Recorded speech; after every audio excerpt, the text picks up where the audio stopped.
नमस्कार। जय माता जी की, जय माँ भवानी, वंदे मातरम, भारत माता की जय। जैसा कि मैंने अभी अपने फेसबुक पोस्ट में डाला था कि 3 बजे आप लोगों के बीच में लाइव आऊँगा और सहारनपुर से जुड़े मामले पे आप लोगों से कुछ वार्ता करनी है। कुछ ऐसी सामाजिक बातें जो कहीं ना कहीं समाज को जानना बहुत ही ज़्यादा ज़रूरी है, उस विषय पर आप लोगों के बीच में लाइव हूँ। और आप लोगों का सबसे पहला फर्ज ये बनता है कि आप इस लाइव को ज़्यादा से ज़्यादा शेयर करिए, ज़्यादा से ज़्यादा लोगों तक, समाज के यूथ तक हमारी आवाज़ को पहुँचाइए। जो समाज के लिए संघर्ष करते हैं, ऐसे लोग जो 24 कैरेट वाले क्षत्रिय हैं, ये लाइव उनके तक पहुँचनी चाहिए। क्रॉस वीडियो तक का कोई मतलब नहीं है लाइव का, क्योंकि उनका खून मर चुका है। मैं शुरुआत कर रहा हूं अपने समाज के नेता लोगों से, जो मेरे समाज के विधायक हैं, सांसद हैं, मंत्री हैं। मेरा सीधा सवाल उनसे है, इस लाइव के माध्यम से आप लोग मेरी आवाज को ज्यादा से ज्यादा लोगों तक पहुंचाइए। पूरे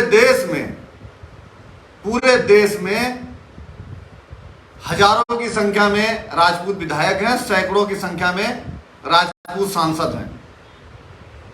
एक भी राजपूत विधायक और एक भी राजपूत सांसद, एक भी राजपूत मंत्री का किसी का बयान आया क्या? एक दो कौड़ी का आदमी जिसकी हैसियत यह है कि हमारे खेत में वो काम करे, उसकी यही हैसियत है।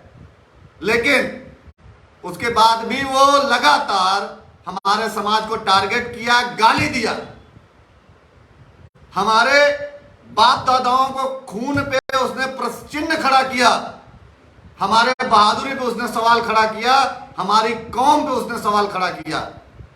क्या ऐसे नेता जो विधानसभा में हमारा प्रतिनिधित्व करते हैं, लोकसभा में हमारा प्रतिनिधित्व करते हैं, विधानसभा में बैठ के सवाल पूछने का हक, अधिकार उनको है, और वो क्यों नहीं पूछ रहे हैं? जो हमारे समाज के मंत्री हैं, जो हमारे समाज के तथाकथित भामाशाह बन के बैठे हुए हैं, बड़े बड़े पदों पे बैठे हुए हैं, क्या तुम्हारे रगों में खून नहीं है? क्या राजपूती खून नहीं है? या राजपूती खून मर गया है तुम्हारा? मेरे समाज के बैठे ब्यूरोक्रेसी में बड़े बड़े अधिकारी हैं, उनके समाज के नेता, उनके समाज के अधिकारी उनकी मदद कर रहे हैं खुल के। तुम लोग क्या चूड़ी पहन के बैठे हो? क्या जरूरी है कि वीरू सिंह और अन्य समाज के जितने लोग हैं वही लड़ाई लड़ेंगे? पुरखे पूर्वज तुम्हारे नहीं थे, हमारे ही थे, हम ही लोग हैं ठेकेदार। जिस कम्युनिटी ने तुमको इस ताकत में लाया कि तुम विधानसभा में कानून बनाओ, लोकसभा में कानून बनाओ, तुम उनके सम्मान की लड़ाई नहीं लड़ सकते हो। एक बात और कहना चाहता हूं मैं, किसी ने मुझे एक वीडियो भेजा है, मैंने अपने फेसबुक पे पोस्ट किया है। वो कह रहा था कि बहुत से लोग मुझे फोन करके राजपूत समाज का कह रहे थे, वो 2 कौड़ी का जो नेता है, उसने कहा कि बहुत से लोग फोन करके मुझे कह रहे थे कि भैया आपने सही नहीं बोला। बे तुमको भैया कौन बोला? बे भैया कौन तुझे बोल सकता है? तेरी हैसियत है क्या कि राजपूत के मुंह से तू भैया शब्द सुन? कौन तुझे भैया बोला? और मेरे समाज का अगर कोई भैया बोला तो उसको समाज से बहिष्कृत करूंगा। हैसियत कैसे है उस 2 कौड़ी का आदमी कोई भैया बोल दे? बिल में छुप गए हो तुम, भाग रहे हो तुम। तुमने बोला था ना कि जगह बता के आओ। मैं 24 घंटे से तेरा इंतजार कर रहा हूं, 24 घंटे से, तेरे फोन का, तेरे मैसेज का। मैंने बोला था कि तू जहां पे सबसे ज्यादा संख्या में हो, जहां तू अपने को सबसे ताकतवर महसूस कर रहा हो, जहां तू सबसे ज्यादा अपने को सुरक्षित महसूस कर रहा है, तू जगह बता। मैं अकेला पर्याप्त हूं तेरे लिए। तूने बोला था ना कि उन लोगों की मां के छठी का दूध याद दिला दूंगा। मैं ये कहता हूं कि 2 घंटे का समय दो। 2 घंटे पहले बताना मुझे कि यहां आना है। 2 घंटे 1 मिनट नहीं होगा। तुमको तुम्हारे माँ के छठी का दूध नहीं याद दिला दिया तो साला फिर अपनी मुंडी काट के कहीं पे फेंक दूंगा। ये वादा करता हूं। जगह बताओ तुम। मैं तुमसे खुले मंच पे कहना चाहता हूं, मैं किसी जात विशेष का नेतृत्व नहीं कर रहा हूं, मैं क्षत्रिय समाज की बात करता हूं जो 36 कौम की बात करी है। लेकिन तुम्हारे जैसे लोगों के लिए मैं जातिवादी हूं, वो भी 24 कैरेट वाला। मेरे सम्मान स्वाभिमान मेरे अपनों की बात आएगी तो हम किसी भी स्तर तक जाने के लिए तैयार हैं, कुछ भी करने के लिए तैयार हैं। मैं बार बार कह रहा हूं, सहारनपुर के शासन प्रशासन से बार बार कह रहा हूं, मैं सरकार से बार बार कह रहा हूं, समझ में नहीं आ रहा आप लोगों को? अरे किसी की सरकार हो, कोई मंत्री विधायक, कोई मुख्यमंत्री बने, फर्क नहीं पड़ता है, लेकिन मेरे जात विशेष पे, मेरे पूर्वजों के पर अगर कोई सवाल खड़ा करेगा ना तो उसका उत्तर दिया जाएगा। और कहते हैं ना, ईंट का जवाब पत्थर से नहीं, पूरा पहाड़ उठा के डालूंगा। ये दिमाग में आप लोग डाल लीजिए, गलतफहमी खत्म करिए। अब बार बार केवल राजपूत ही मिलता है, लिखोगे नाम के पीछे सिंह और हमारे डीएनए पे सवाल करोगे। अबे सिंह लिख रहा हो तो अपने डीएनए पे सवाल खड़ा करो। तुम्हें अपने डीएनए पे सवाल खड़ा करना चाहिए। हम तो महाराणा प्रताप, बप्पा रावल, पृथ्वीराज चौहान, भगवान राम, भगवान कृष्ण के वंशज हैं, इसमें कोई कहने वाली बात नहीं है।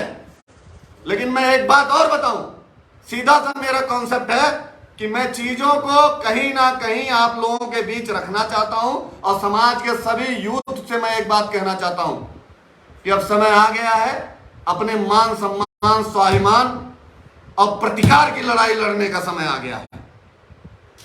हमारे पूर्वजों ने हजारों गले को कटवाया है, लाखों करोड़ों को काटा है, तब जाके देश आज परतंत्र हुआ है।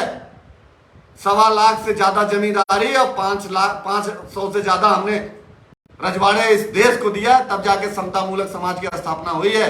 आर्टिकल 19, आर्टिकल 16 हम लोगों की वजह से है देश में। आज हम हैं तो देश का वजूद है। राजनीतिक प्रोपोगंडा करने वाले, जात की राजनीति करने वाले, किसी जात विशेष को टारगेट करोगे, और है कौन जात विशेष को टारगेट करके कितना सेकंड कोई चल लेगा? 10% राजपूत जिस दिन जग गया ना, 10% बस। अब गलती से कहीं डोगरा रेजिमेंट, राजपूताना राइफल्स और राजपूत बटालियन को हम लोग गलती से बुला लिए अपने घर ना, तो देश गुलाम हो जाएगा।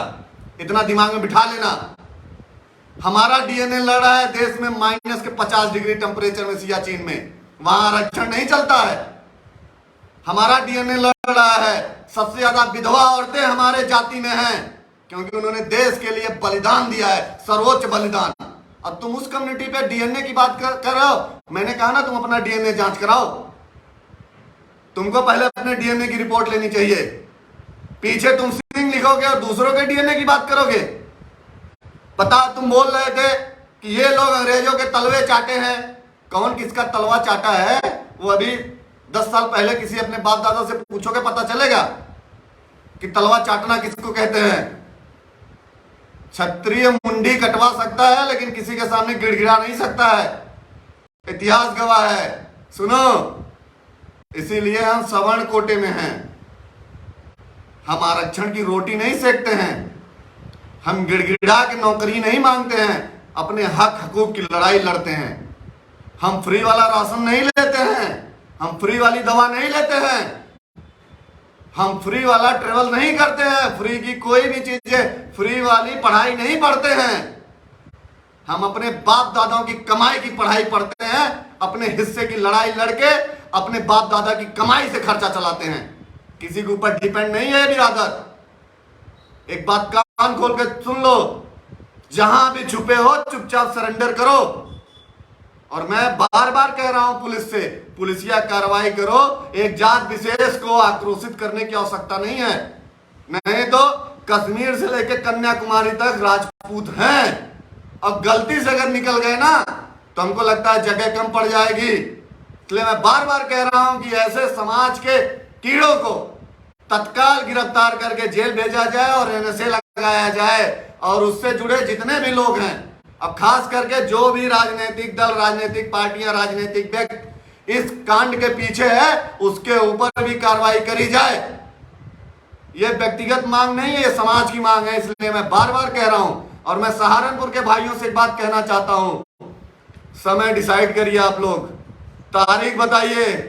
वादा करता हूं कि जिस दिन आप लोग कहेंगे उस दिन सहारनपुर में आपका भाई आप लोगों के बीच रहेगा और इतिहास के पन्नों में यह दिन लिखा जाएगा कि क्षत्रियों को ललकारने वालों को अंजाम कितना बुरा हुआ है, यह इतिहास के पन्ने में लिखा जाएगा। इसलिए सहारनपुर के भाई तैयार हो जाइए, कमर कस लीजिए और डेट डिसाइड करिए, तारीख बताइए, समय बताइए, मैदान बताइए, वहीं पे आके आर पार करेंगे।